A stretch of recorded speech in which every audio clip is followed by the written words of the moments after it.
Halo, apa kabar teman-teman dan sahabat-sahabat saya semua yang selalu mengikuti cerita saya ini. Mudah-mudahan semuanya pada sehat dan bahagia ya teman-teman semuanya. Seperti biasa saya menceritakan pengalaman saya saat uh, sebenarnya nggak komunikasi saja, tapi berjumpa atau kita apa berteman ya dengan teman atau sahabat yang di mata saya nyata, tapi mungkin di depan mata orang lain dia tidak real, tapi di mata saya real. Jadi saya sebut dia adalah teman atau sahabat saya. Oh iya.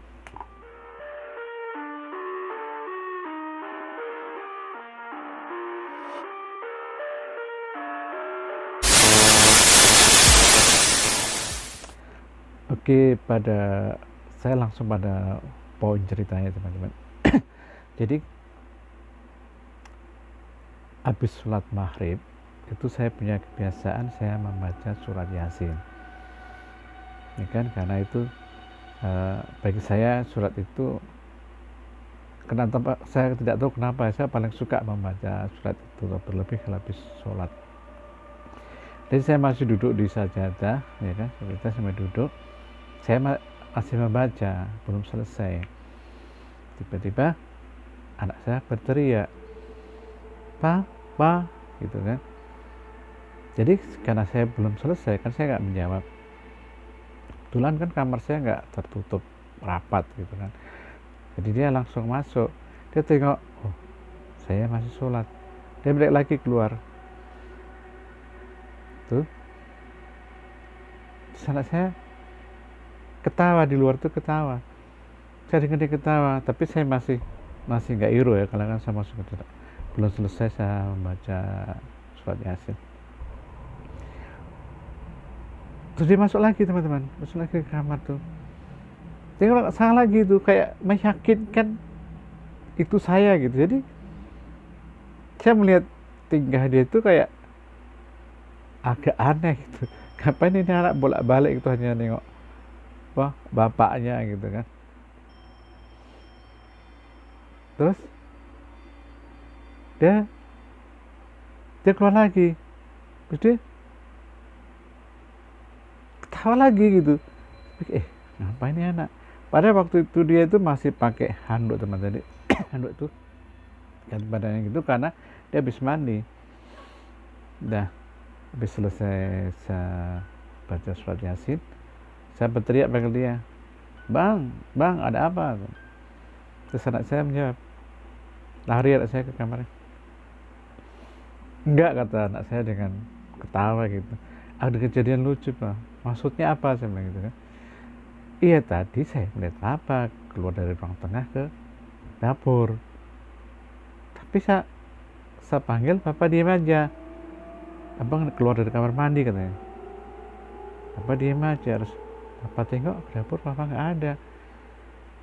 Maka saya coba cek papa di kamar, ternyata papa masih belum selesai sholat, kata anak saya gitu kan. Pengertian belum selesai itu, anak saya tahu kalau saya habis sholat kan baca Yasin, dia maksudnya belum kelar gitu loh sholatnya, karena masih ada belum selesai baca Yasinnya gitu. Terus untuk dua kalinya, kata anak saya, maka saya dua kali nengok papa itu meyakinkan katanya. Jadi yang saya lihat tadi siapa gitu kan. Jadi saya tersenyum sama anak saya. Saya bilang, oh pasti kawan kita yang nggak diundang ya pak, kata anak saya seperti itu kan, sambil tersenyum. Terus saya jawab, mungkin kali, saya bilang gitu kan. Ada ini. Jadi teman-teman dan sahabat-sahabat semua, kalau mungkin indikatornya gini teman-teman, biasanya kalau apa apa di bawah apa namanya ini, belakang leher kita ini terasa sejuk atau tangan kita terasa sejuk, itu kita merasa ada sesuatu gitu, sesuatu yang lain berada di sekitar kita gitu. Itu yang biasanya kami menandain indikatornya tuh seperti itu. Bahkan anak saya yang kecil itu kadang dia merasanya lebih lebih tinggi teman-teman. Jadi misalkan di rumah kami mau ada data itu, ya kan, itu dia udah tahu tuh, dia nggak berani, dia otomatis nggak berani tidur sendiri tuh. Saya udah saya udah tanda biasanya kalau situ, kalau dia merasa ada sesuatu yang apa mengganjal di hatinya gitu kan, dia biasanya tidurnya ikut saya tuh di kamar saya, dia nggak berani tidur sendiri tuh. Nah itu kalau saya udah kayak gitu biasanya saya merasa oh, pasti ada sesuatu yang datang yang dia tidak mau lihat gitu, nggak mau tengok gitu.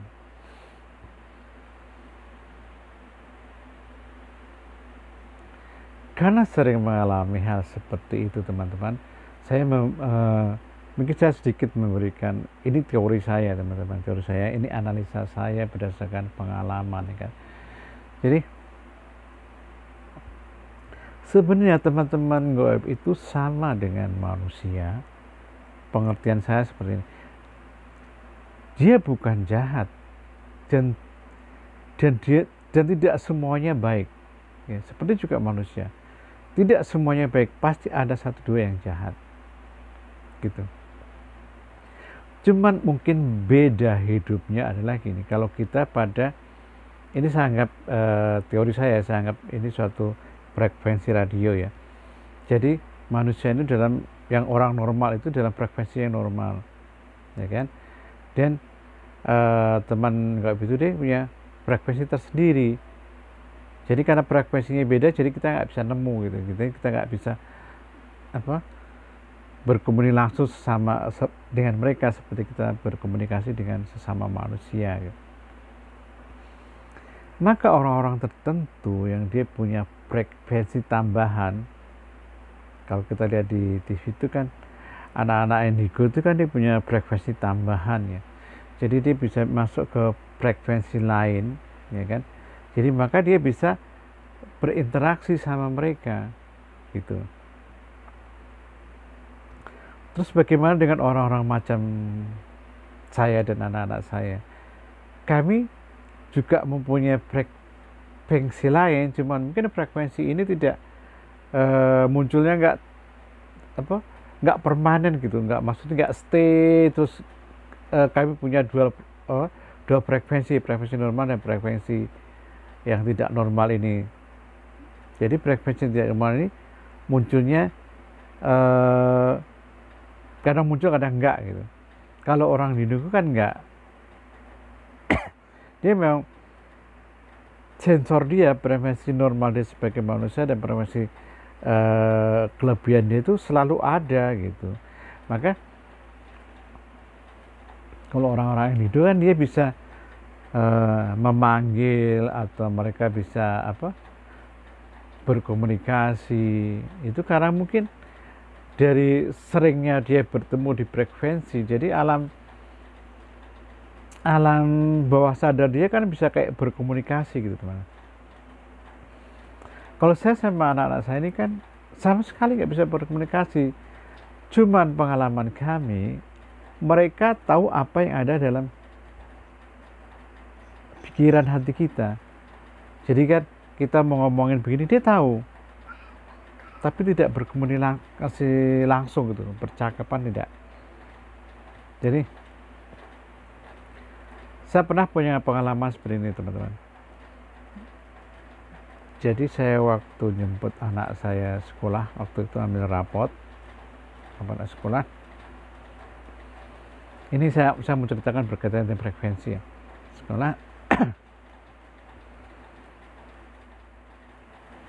Jadi selesai ambil rapot, karena anak saya nilainya bagus, waktu itu anak saya minta hadiah yang sederhana, dia bilang dia mau makan nasi padang.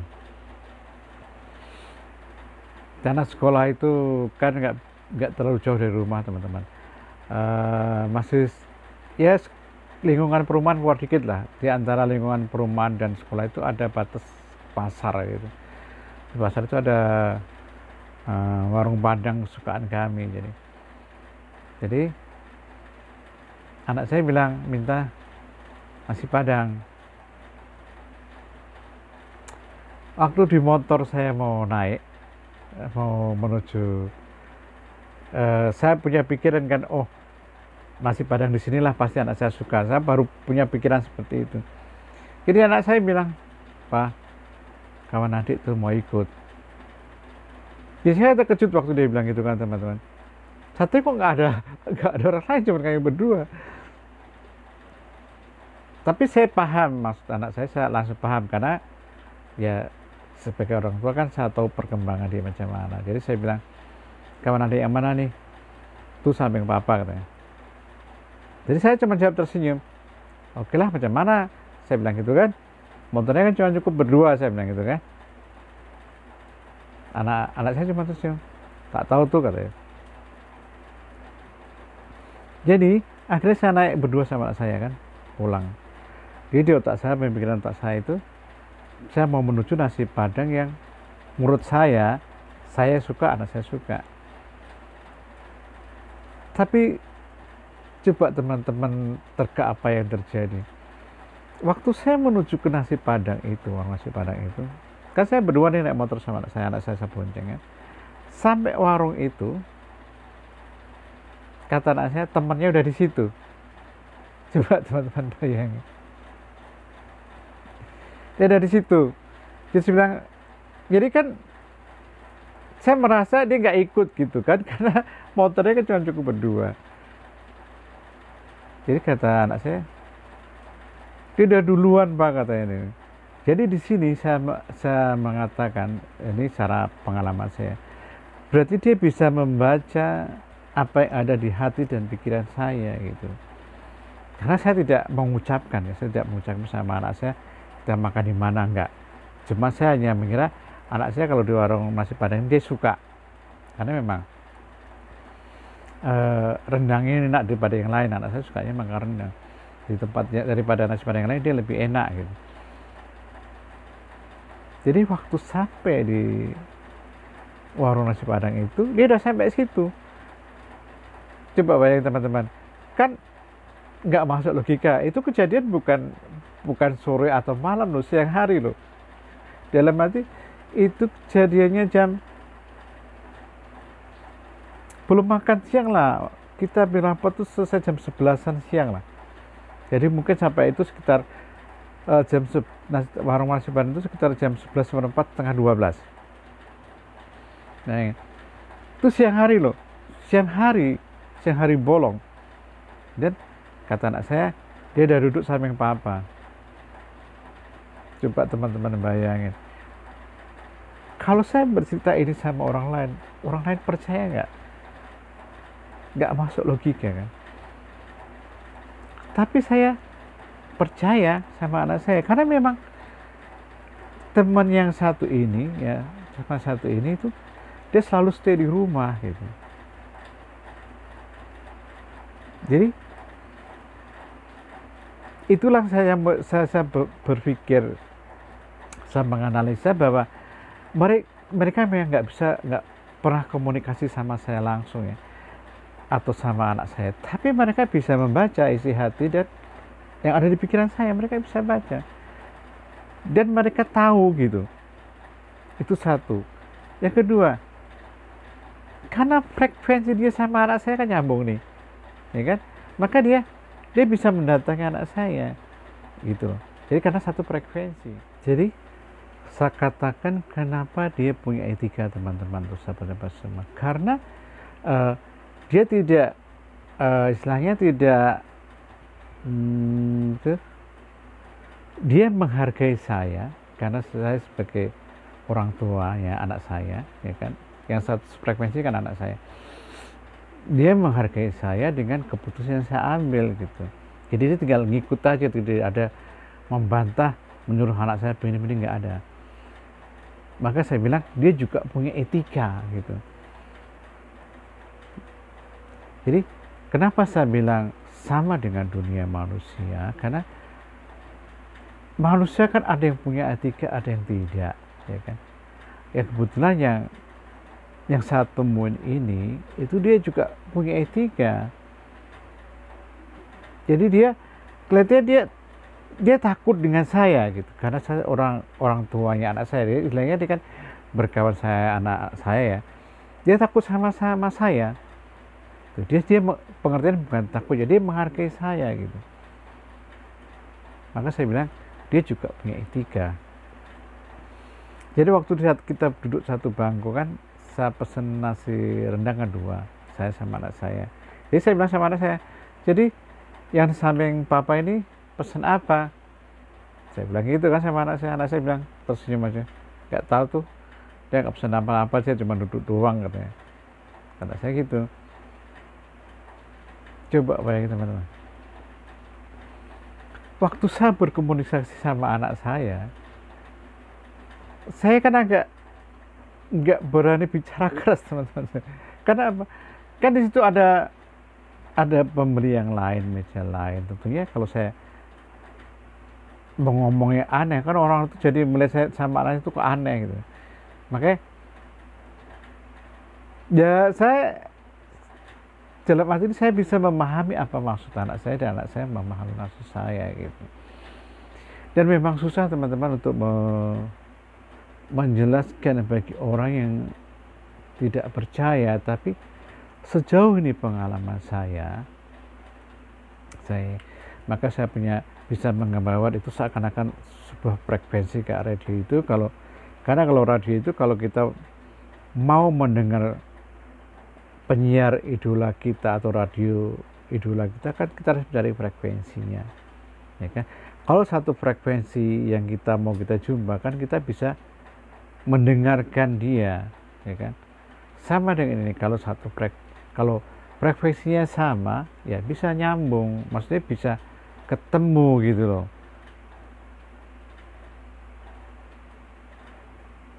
Moga teman-teman dan sahabat-sahabat saya paham apa yang saya katakan ya. Kalau maka ada mungkin suatu cerita saya pernah dengar di YouTube atau channel-channel lain, ya kan, ada suatu cerita bahwa kalau orang itu melamun, dia kan rentan dimasukin oleh teman kita yang goib. Jadi teori saya seperti ini teman-teman, saat orang sedang melamun, otomatis kan jiwanya kosong ya, itu macam frekuensi normal dia itu terbuka. Karena frekuensi dia terbuka, itu mengundang frekuensi lain masuk gitu teman-teman. Jadi karena frekuensi dia terbuka, ya kan, otomatis kan dia masuk ke frekuensi lain. Kalau pas frekuensi lain itu adalah frekuensi teman kita yang goib, ya tentunya teman goib datang. Karena gini, dipikirnya dia menemukan teman baru. Nah, jadi waktu dia menemukan seseorang yang melamun, teman goib ini datang, maka timbul keinginan, namanya ada sesuatu satu hal yang sangat disenangin ya teman-teman kita itu ya, dia bisa masuk ke tubuh seseorang gitu ya kan. Jadi kalau maka teman-teman dan sahabat-sahabat semua, saya sebenarnya sangat salut ya sama teman-teman lain yang dia punya ilmu ya, dia bisa mengundang dan memasukkan teman goib ke tubuh seseorang, habis itu dia bisa melepaskan lagi. Terus terang saya salut tuh, karena saya merasa ini sesuatu yang sulit ya, bagi saya itu sesuatu yang sulit ya, untuk kalau dia sudah masuk dikeluarkan lagi, macam kayak satu permainan. Tapi ada teman-teman itu, terus terang saya salut, berarti dia memang bisa masuk ke dalam frekuensi lain gitu, dalam frekuensi lain, jadi bisa dari sesuatu yang dia udah masukin dia bisa ambil lagi. Itu bagi saya itu udah, terus terang itu bagi saya itu sangat salut ya. Dan saya yakin berarti dia punya kemampuan untuk bisa berkomunikasi. Itu saya kira tidak tidak sesuatu yang mudah ya bagi saya. Itu orang-orang yang mau belajar ilmu itu mungkin tentunya tidak bisa makan dengan waktu sebentar ya, tentunya makan waktu lama gitu, karena itu ilmu yang menurut saya yang spesial gitu, tidak semua orang bisa mempelajarinya dan tidak semua orang bisa melakukannya. Kenapa saya bilang gitu? Kalau semua orang bisa melakukannya, ya mungkin orang bisa membuat itu suatu permainan ya, keluar masuk gitu. Tapi ini kan tidak, hanya orang-orang tertentu yang bisa melakukan itu. Maka saya sangat salut sama teman-teman yang bisa seperti itu. Karena yang salah saya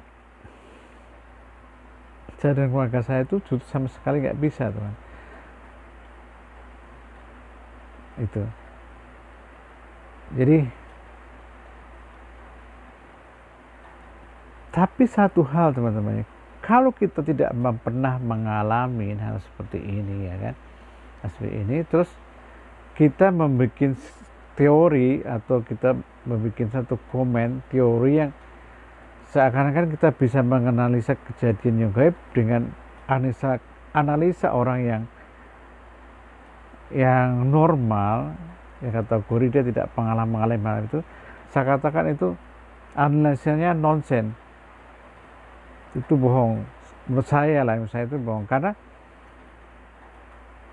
dia tidak bisa, dia belum pernah mengalami, bagaimana dia bisa menganalisa dia ya kan? Tentunya dia nggak tahu gitu ya, kenapa bisa begini, kenapa begitu, dia pasti nggak tahu. Pasti dia akan menganalisa dengan ilmu normal, dalam arti kalau dokter ya ilmu kedokteran dia bisa menganalisanya gitu, tidak bisa ilmu yang berhubungan dengan hal seperti ini gitu teman-teman. Jadi saya yakinnya bahwa tidak semua teman goib ini jahat, teman-teman. Memang dalam perwujudan mereka kan tidak seperti manusia normal ya kan. Saya kurang tahu ini penyebabnya, karena mungkin saya nggak usah ceritakan, kan teman-teman bisa lihat di banyak cerita gitu kan, mereka wujudnya seperti ini, memang seperti itu realita, memang wujudnya seperti itu. Dan perwujudan itulah yang membuat kita tuh takut ya kan. Logika dong, namanya kita biasa melihat yang cantik, yang ganteng ya kan, yang gagah, tiba-tiba kita melihat sesuatu yang tidak biasa gitu, tidak normal seperti yang biasa kita lihat, tentunya kan kita takut. Saya kira itu sesuatu hal yang wajar, karena memang kenyataan perwujudan mereka seperti itu gitu teman-teman ya. Kalau wujudan mereka normal ya, tentunya orang nggak akan takut ya sih. Tapi itu memang perwujudan mereka. Seperti kalau kita lihat manusia di bumi ini kan tidak semuanya sama, ada yang bule, ada yang negro, dan mereka juga macam-macam seperti itu gitu. Cuman macam-macamnya itu tidak sesuai. Jadi teman-teman, saya ulangi lagi seperti yang tadi ya. Jadi memang kenyataan wujud-wujud yang sering diceritakan di banyak cerita di YouTube, channel YouTube atau di Google, itu memang real, ada seperti itu. Dan saya ngalami sendiri bertemu dengan wujud-wujud seperti itu gitu. Dan mereka juga seperti kita teman-teman, seperti manusia normal. Dia suka main sana, main sini, main sana, main sini. Makanya saat dia itu bermain mungkin kan, dia ketemu macam orang macam saya atau anak saya yang punya frekuensi sama dengan dia, pasti dia akan singgah tuh. Kalau dia misalkan pas lewat rumah saya, dia merasa ada frekuensi sama, dia singgah tuh. Nah, seperti itu. Maka kalau kami pas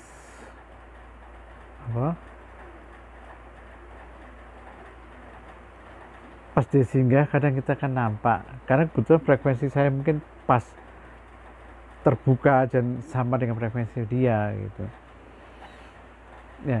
Ini mungkin saya bukan seorang yang ikut, tapi mungkin frekuensi saya itu kadang terbuka gitu teman-teman, tapi dalam keadaan masih sadar gitu.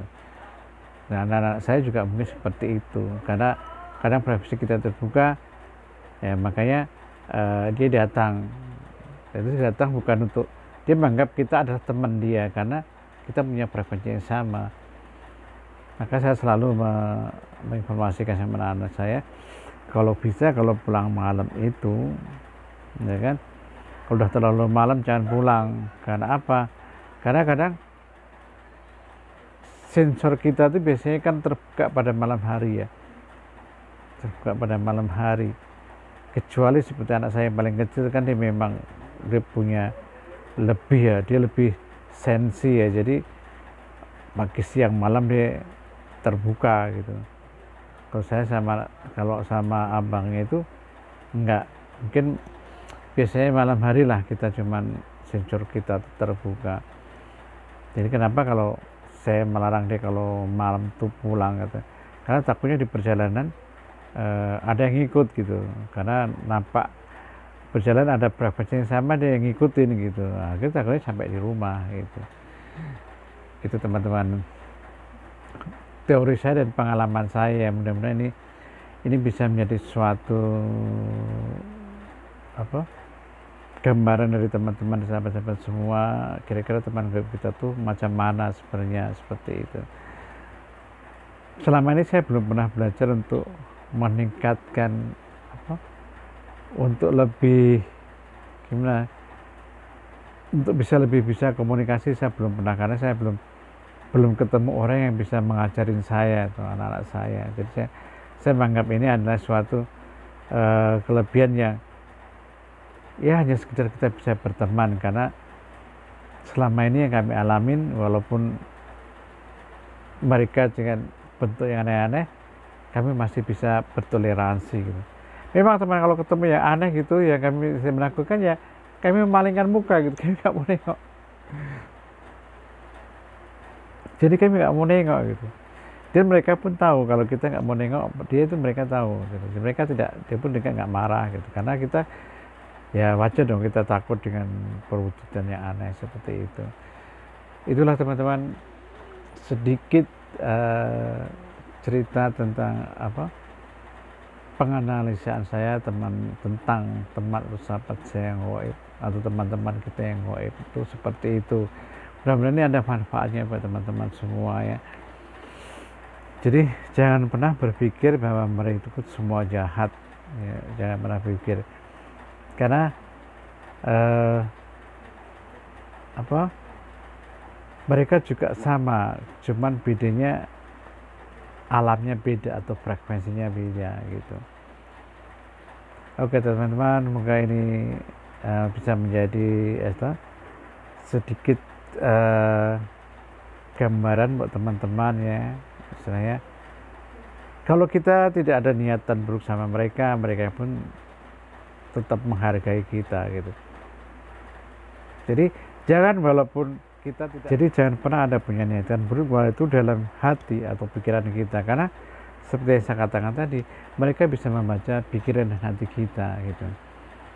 Karena apa? Karena dia kan nggak bisa berkomunikasi dengan bahasa manusia gitu. Lain dengannya kalau kita melihat di film-film itu mereka dimasukkan dalam raga seseorang dan mereka berbahasa bahasa manusia itu. Saya nggak ngerti itu kayak mana teorinya gitu, karena seperti itu saya kan nggak bisa bertanya gitu sama mereka kenapa mereka bisa masuk dan mereka bisa ngomong dengan bahasa manusia, karena selama ini saya alamin itu, kami tidak pernah berkomunikasi dalam bahasa manusia. Saya pernah melakukan sesuatu, teman nggak melakukan sesuatu yang salah, teman gaib saya itu menegur, tapi dengan erangan gitu, bukan dengan ngomong, tidak, dengan suara yang menggelegar gitu, yang intinya menegur saya gitu. Jadi tidak ada suatu percakapan gitu, percakapan tidak ada sama sekali. Maka saya katakan tadi, mereka bisa mengerti hati dan pikiran kita. Makanya sebisa-bisa mungkin kita tidak perlu, ya kan, kita berpikiran negatif sama mereka gitu. Oke teman-teman, itu analisa saya ya, berdasarkan pengalaman saya, dan itu mungkin nanti saya coba membeli suatu analisa yang lain dengan case yang lain ya, supaya teman-teman juga ada gambaran ya, ada gambaran oh teman kita itu macam mana gitu. Oke teman-teman, ikutin channel saya terus dengan support saya terus, ya kan, support saya terus dengan like dan subscribe channel saya, supaya saya bisa juga menceritakan pengalaman hidup saya ya, berteman ya kan sama mereka dan berinteraksi sama mereka, ya kan, sehingga